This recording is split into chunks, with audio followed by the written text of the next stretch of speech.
Gusto ko kayong batiin lahat na magandang araw mga beshi. Ang ganda nga ng gising ko kahit iilan oras lang ang natulog ko. Dahil Noche Buena na nga at bukas ay Pasko na. Bumangon nga ako sa pagkakahiga dahil nga narinig ko yung boses nung nagtitinda ng gulay. Araw-araw nga naglalako ng gulay yun dito sa gawin namin. Napakadalang ko na nga lang makapagluto or makapag-ulam ng gulay. Kaya nga napabili ako ng ampalaya para maginisang ampalaya for today's video.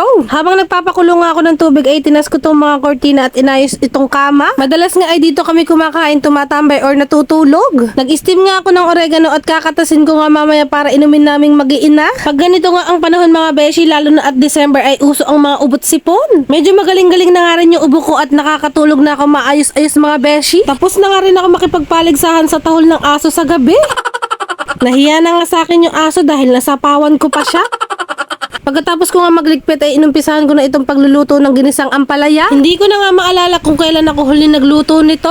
Alam niyo ba noon nandun pa kami sa Bulacan mga beshi at buhay pa ang lola ko? Kapag nga gusto niya ng ginisang ampalaya ako lagi pinagluluto niya. Masarap ko nga daw lutuin yun at hindi daw mapait. Ang main ingredient ko lang naman dun ay pagmamahal mga beshi. Naks! Kaya nga kapag magluluto ako nito lola ko agad ang naaalala ko. Habang nagluluto nga ako may batang nakikiistorbo sa akin. Sabi ko nga sa kanya ay mag-hello siya at mag-beautiful eyes. Maya-maya nga ay may dumaang nagtitindang ice cream. Kaya ayan nga natahimik ang mga batang makakulit. Niloloko ko nga ang baby Kenzo at nangihingi nga ako at parang masama pa nga ang loob. Yung tipong ngayon ka lang ulit nakakain ng favorite mong pagkain tapos may manghihingi sa'yo.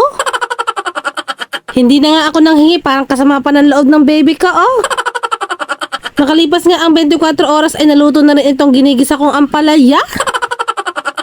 Tara mangan! Hanggang dito na lang nga muna mga beshi. Abangan niyo pa po ang aking mga susunod na vlogs. God bless us all. Mwah, mwah. Merry Christmas and advance Happy New Year. Bye!